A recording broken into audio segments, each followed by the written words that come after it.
حضرت کے بیان کو پوری تسلی سے سکون سے سنیں اور اس پیغام کو آگے بھی پہنچائیں۔ اسلام یہ مذہب نہیں ہے، یاد رکھو میرے مسلمان دوست اور بھائیوں، اسلام مذہب نہیں ہے، مذہب بہت چھوٹا تصور ہے، اسلام دین ہے۔ دین کہتے ہیں مکمل ضابطہ حیات کو، دستور زندگی کو۔ قرآن کا مطالعہ کر لو، جہاں بھی اسلام کا لفظ آیا اس کے ساتھ کہیں مذہب کا لفظ نہیں آیا، دین کا لفظ آیا۔ بعض لوگ کہا کرتے ہیں سب سے پہلے روٹی کپڑا مکان ہے، سب سے پہلے پیٹ ہے۔ یاد رکھو سب سے پہلے روٹی کپڑا مکان نہیں ہے، سب سے پہلے دنیا نہیں ہے، سب سے پہلے اللہ کا دین ہے۔ اس لیے جب ہم پیدا ہوئے تو ہمارے کان میں سب سے پہلے اذان کہی گئی اور اقامت کہی گئی۔ اللہ جس کو چاہتا ہے بیٹا دے دیتے ہیں، جس کو چاہتے ہیں بیٹی دے دیتے ہیں، اور جس کو اللہ چاہتے ہیں دونوں عطا کر دیتے ہیں۔ بہت سے لوگ تو یہاں تک ہوتا ہے کہ اگر اس کے بیٹی پیدا ہو تو وہ بیوی سے ناراض ہو جاتے ہیں، اور اگر ایک کے بعد دوسری یا تیسری بیٹی ہو گئی تو بعض اوقات لوگ طلاق دے دیتے ہیں، حالانکہ اس میں بیوی کا کیا قصور ہے۔ اسلام وہ عظیم اللہ نے دین ہمیں عطا فرمایا ہے جس میں دو طرفہ حقوق کی بات ہے کہ صرف ماں باپ کا اولاد پر یہ حق نہیں بلکہ اولاد کے بھی ماں باپ پر حق ہے۔ ہمارے درمیان وزارت اوقاف و شؤون الاسلامیہ دولت قطر کی طرف سے اور مرکز عبداللہ بن زید کی دعوت پر آئے ہوئے پاکستان کے ایک انتہائی معروف و مشہور عالم دین جامعہ خیر المدارس کے شیخ الحدیث اور محتمم اور پاکستانی تمام مدارس کی معتمد جماعت وفاق المدارس العربیہ کے ناظم اعلیٰ جناب قاری مولانا محمد حنیف جالندھری صاحب تشریف لائے ہیں۔ یہ وزارت اوقاف کی دعوت پر تشریف لائے تھے تو ہم نے گزارش کر کے آج کا جمعہ ان کا یہاں رکھوایا ہے۔ ان حضرات کو سننے کے لیے پوری دنیا میں لوگ متمنی اور شوقین رہتے ہیں، اور پاکستان میں تو دور دراز سے آتے ہیں۔ اور حضرت حالیہ بنگلہ دیش کی حکومت نے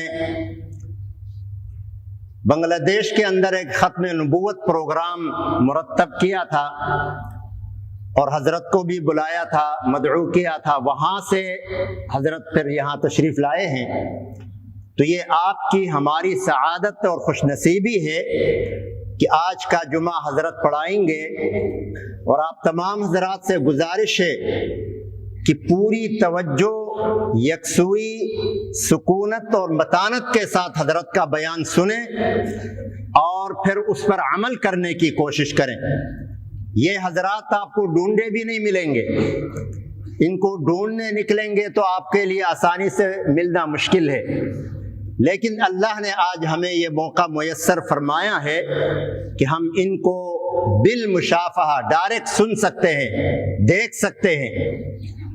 اس لیے آپ تمام حضرات حضرت کے بیان کو پوری تسلی سے سکون سے سنیں اور اس پیغام کو آگے بھی پہنچائیں۔ تو علماء کا سننا اور ان کو دیکھنا، ان کی زیارت کرنا، یہ ثواب ہے۔ اس لیے آپ ثواب کی نیت سے جائیں گے، انشاءاللہ آپ کا پیسہ بھی کارآمد ہے، آپ کے فائدے میں ہے، ثواب میں لکھا جائے گا۔ پھر بیان سے جو آپ سنیں گے، جو استفادہ کریں گے، اور پھر جو آپ اس سے علمی نور حاصل کریں گے، اس کا الگ ثواب ہوگا۔ تو اب انشاءاللہ شیخ الحدیث حضرت مولانا قاری محمد حنیف صاحب جمعے کا خطبہ بھی دیں گے اور امامت بھی کریں گے۔ آپ تمام حضرات شوق سے حضرت کا بیان سنیں۔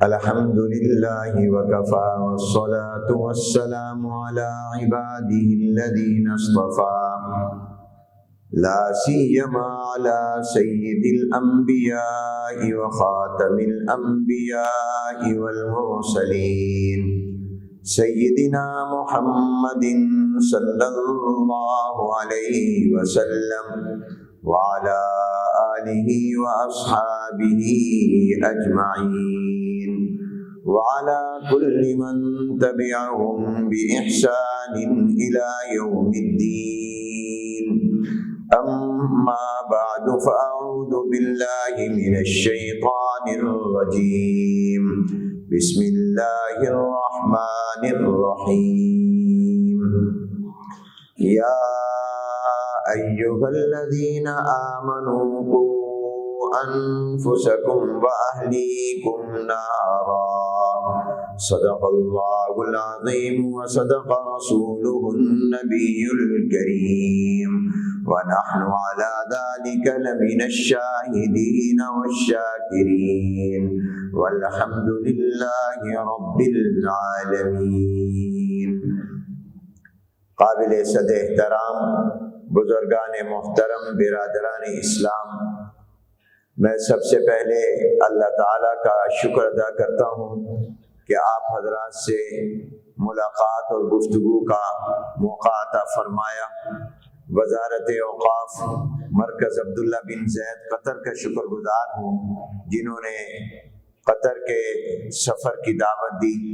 دعا ہے کہ اللہ تبارک و تعالی اس حاضری کو اپنی بارگاہ میں قبول فرما لے. آج کی گفتگو کا عنوان ہے تربیت اولاد. میرے دوستوں، بھائیوں اور بزرگوں، اللہ نے جو نعمتیں ہمیں عطا فرمائی ہیں ان میں بہت بڑی نعمت اولاد کی نعمت ہے. اولاد ہماری سب سے بڑی دولت بھی ہے، ہمارا سب سے بڑا سرمایہ بھی ہے اور ہماری سب سے بڑی انویسٹمنٹ بھی ہے.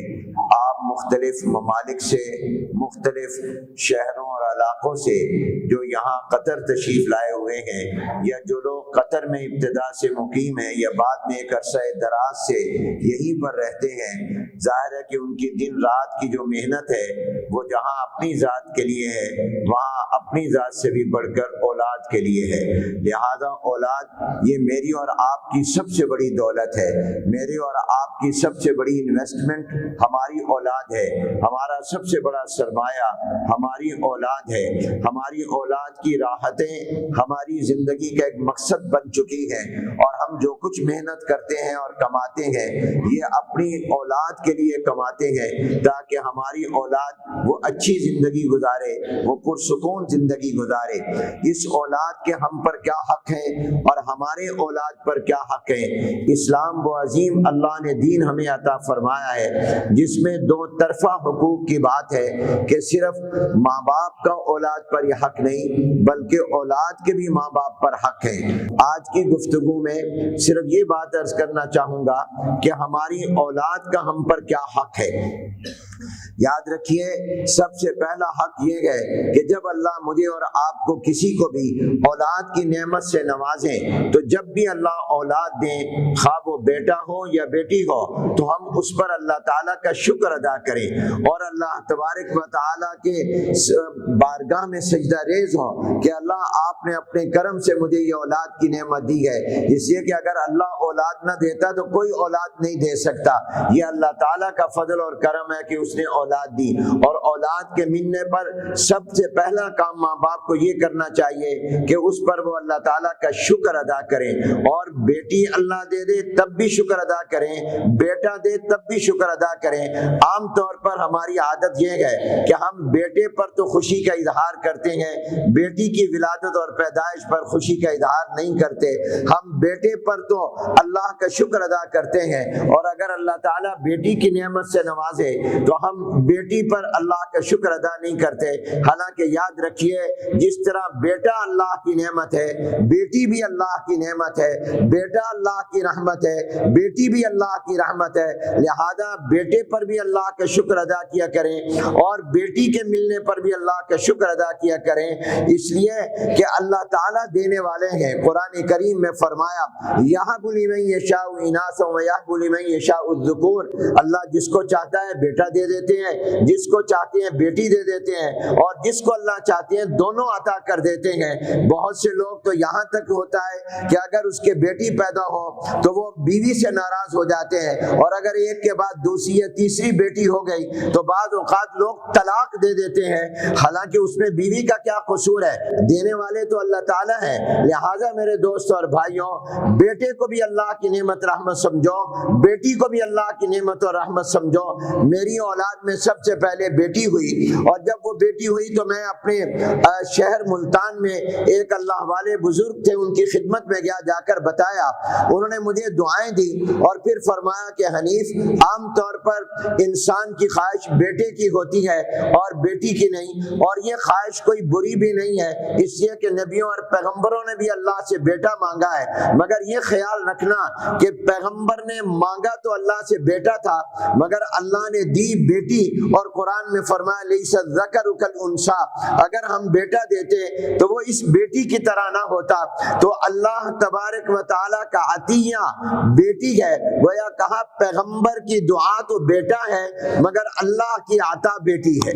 تو یہ خیال رکھنا کہ یہ اللہ تعالیٰ کی عطا ہے، یہ اللہ کا تحفہ ہے، یہ اللہ تعالیٰ کی نعمت ہے۔ جناب نبی کریم صلی اللہ علیہ وآلہ وسلم کا جو آگے سلسلہ نسب چلا ہے وہ بیٹیوں سے چلا ہے۔ آپ کے بیٹے تو بچپن میں فوت ہو گئے، آپ کی بیٹیاں تھیں 4، حضرت زینب، رقیہ، ام کلثوم، سیدہ فاطمہ الزہرا رضی اللہ تعالی عنہن، اور جو سید کہا جاتا ہے یہ وہی جو حضرت فاطمہ رضی اللہ تعالیٰ عنہ کی اولاد سے ہے۔ تو اس لیے بیٹی کو بھی اللہ کی نعمت سمجھو اور بیٹے کو بھی اللہ کی نعمت سمجھو، اور دونوں کو اللہ کی رحمت سمجھو، اور اس پر اللہ کا شکر ادا کیا کرو۔ اور پھر مجھے اس اللہ والے عالم نے یہ بھی کہا کہ عام طور پر ماں باپ کی خدمت بیٹے اتنے نہیں کرتے جتنی بیٹیاں کرتی ہیں۔ بیٹے تو گھر سے باہر اپنے کاموں میں مشغول رہتے ہیں، بیٹیاں گھر میں ماں باپ کو کھانا بنا کر دیتی ہیں، کپڑے استری کر کے دیتی ہیں، دودھ پلاتی ہیں، والد کے آنے کا انتظار کرتی رہتی ہیں۔ تو فرمایا بیٹوں سے اللہ ماں باپ کی خدمت اتنی نہیں کراتا جتنی عام طور پر بیٹیاں ماں باپ کی خدمت کرتی ہیں۔ ایک موقع پر بیٹی کی وجہ سے ماں باپ کو تکلیف پہنچتی ہے، جب ان کا مقدر اچھا نہ ہو، ان کا سسرال، ان کا خامد اچھا نہ ہو، پھر ماں باپ کے دل کو تکلیف پہنچتی ہے۔ ورنہ بیٹیاں اپنے ماں باپ کے لیے زیادہ رحمت کا، راحت کا ذریعہ ہیں بنسبت بیٹوں کے، اس لیے بیٹیوں کو بھی اللہ کی نعمت سمجھو۔ تو پہلی بات میں نے یہ عرض کی کہ ماں باپ پر اولاد کا یہ حق ہے کہ جب اللہ اولاد دے تو وہ اس پر اللہ کا شکر ادا کریں، اور دوسرا حق یہ ہے کہ ماں باپ اپنی اولاد کو اپنی دعاؤں سے نوازیں، اور رشتہ دار اور عزیز و اقارب بھی دعائیں دیں کہ اللہ تمہاری اولاد کو نیک بنائے اور صالح بنائے، اللہ تعالیٰ اس کو تمہارا فرما بردار بنائے۔ یہ دعائیں دینا، ماں باپ کو کبھی بھی اپنی اولاد کو بد دعا نہیں دینی چاہیے، ہمیشہ دعا دینی چاہیے۔ اور تیسرا حق اولاد کا ملنے کے بعد یہ ہے کہ جب اللہ آپ کو اولاد کی نعمت سے نوازیں تو آپ ان کے کان میں اذان اور اقامت کہیں، ایک کان میں اذان کے کلمات اور دوسرے کان میں اقامت کے کلمات کہیں، تاکہ اس بچے کے کانوں میں سب سے پہلے جو نام جائے وہ اللہ اکبر اللہ کا جائے، اشہد ان لا الہ الا اللہ و اشہد ان محمد رسول اللہ کا جائے، تاکہ اس بچے کے دل و دماغ کے اندر جو بھی سب سے پہلی چیز داخل ہو وہ اللہ کا نام، حضور اکرم صلی اللہ علیہ وسلم کا نام، نماز کا پیغام، کامیابی کا پیغام اور دین کا پیغام اس کے ذہن میں جائے۔ بعض لوگ کہا کرتے ہیں سب سے پہلے روٹی کپڑا مکان ہے، سب سے پہلے پیٹ ہے۔ یاد رکھو سب سے پہلے روٹی کپڑا مکان نہیں ہے، سب سے پہلے دنیا نہیں ہے، سب سے پہلے اللہ کا دین ہے۔ اس لیے جب ہم پیدا ہوئے تو ہمارے کان میں سب سے پہلے اذان کہی گئی اور اقامت کہی گئی، اور پھر اس کے بعد آپ اس بچے کی تحنیک کروائیں۔ کسی بھی بزرگ اللہ والے سے، خواہ اپنے گھر میں کوئی خاتون نیک ہو، وہ تھوڑی سی کھجور چبا کر وہ بچے کے تلوے میں لگا دے، یہ بھی مسنون ہے، اور تحنیک کرنا یہ بھی اولاد کا حق ہے۔ اور اس کے بعد کچھ عمل ایسے ہیں جو بچے کی پیدائش کے 7ویں دن کیے جاتے ہیں۔ جب بچے کی پیدائش کو 7واں دن ہو تو اس کا نام رکھیں، اور نام بھی اچھا رکھیں۔ ہم اپنی اولاد کے ایسے نام رکھتے ہیں جن کا معنی ہی نہیں ہوتا یا جن کا معنی غلط ہوا کرتا ہے۔ نام کا بھی نام والے پر اثر ہوا کرتا ہے۔ سرکار دو عالم صلی اللہ علیہ وسلم کے پاس جب کوئی آتے تو آپ نام پوچھتے، اور اگر نام اچھا اچھا نہ ہوتا تو حدیث میں آتا ہے حضور علیہ السلام اس کا نام تبدیل کر دیا کرتے تھے. کان یغیر الاسم القبیح، برے نام کو بدل دیتے تھے، کیونکہ نام کبھی نام والے پر اثر ہوتا ہے. انبیاء علیہ السلام کے نام پر، صحابہ کرام رضوان اللہ تعالی مجمعین کے نام پر، سلف صالحین کے نام پر اپنی اولاد کے نام رکھو، اور اپنی بیٹیوں کے نام ازواج مطہرات کے نام پر، حضور علیہ السلام کی بیٹیوں کے نام پر، صحابیات کے نام پر، اور تاریخ اسلام کے نیک عورتوں کے نام پر اپنی بچیوں کے نام رکھو. یہ اچھا نام رکھنا جو 7ویں دن مستحب عمل ہے، اگر پہلے یا بعد میں رکھ لیا اس کی بھی گنجائش ہے، مگر 7ویں دن میں نام رکھنا یہ مستحب ہے. اور 7ویں دن میں بچے کا عقیقہ کرو. جب تم بچے کا عقیقہ کرو گے، اگر اللہ نے بیٹا دیا ہے تو صحت مند بے عیب 2 بکرے یا بکریاں ذبح کرو، اور اگر اللہ نے بیٹی دی ہے تو 1 بکری صحیح سالم بے عیب وہ قربان کرو، خواہ بکری کرو یا بکرا کرو، اس لیے کہ عقیقہ ہو جائے. تو حضور علیہ السلام نے فرمایا وہ بچہ پھر آفات سے، مصیبتوں سے، پریشانیوں سے محفوظ ہو جاتا ہے. اس کی گروتھ رکی رہتی ہے جب تک کہ اس کا عقیقہ نہ کیا جائے. اور عقیقہ کرنے کی وجہ سے یہ بچہ ماں باپ کی کل قیامت کے دن شفاعت کرے گا. اور پھر 7ویں دن اس کے سر کے بال منڈواؤ اور ان بالوں کو ہٹاؤ، اور اس کے بعد ان بالوں کے وزن کے برابر چاندی صدقہ کر دو. یہ چاندی کی ویلیو اور قیمت صدقہ اور خیرات کر دو. اور 7ویں دن میں بچوں کا ختنہ کرواؤ.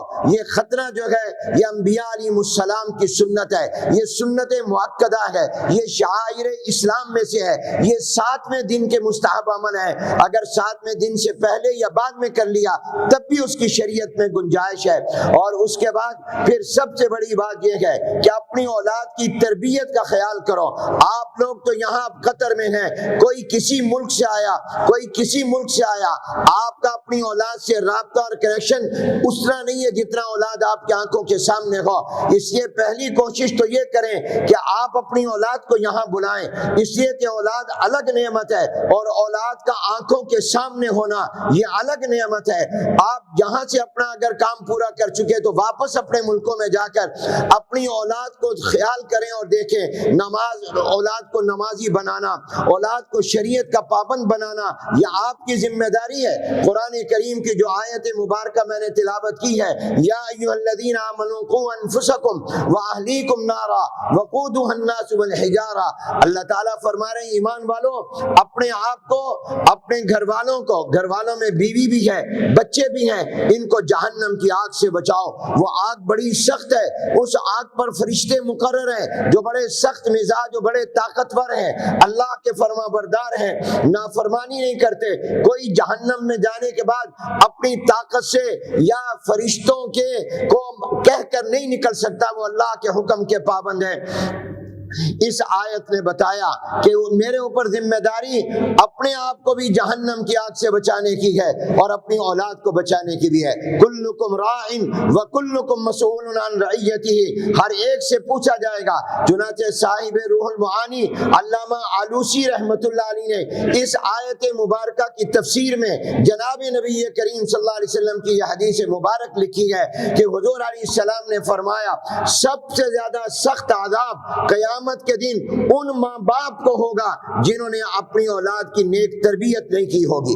آپ کی ذمہ داری صرف رزق حلال کمانا اور رزق حلال کھانا اور کھلانا ہی نہیں ہے، بلکہ آپ کی ذمہ داری اپنی اولاد کو شریعت کا اور سنت کا پابند بنانا، اپنی اولاد کو نیک بنانا، یہ آپ کی سب سے بڑی ذمہ داری ہے. اور نیک اولاد صدقہ جاریہ ہوا کرتی ہے. ہم دنیا سے چلے جائیں گے مگر نیک اولاد کے نیک عملوں کا ثواب جہاں ان کو ملے گا وہاں ہمیں بھی ملے گا. بچپن سے ہی بچے ہوں، بچپن میں ہی ماں باپ کی ذمہ داری ہو جاتی ہے کہ وہ ان کو نماز کا پابند بنائیں. اسلام یہ مذہب نہیں ہے، یاد رکھو میرے مسلمان دوست اور بھائیوں، اسلام مذہب نہیں ہے. مذہب بہت چھوٹا تصور ہے، اسلام دین ہے. دین کہتے ہیں مکمل ضابطہ حیات کو، دستور زندگی کو. قرآن کا مطالعہ کر لو، جہاں بھی اسلام کا لفظ آیا اس کے ساتھ کہیں مذہب کا لفظ نہیں آیا.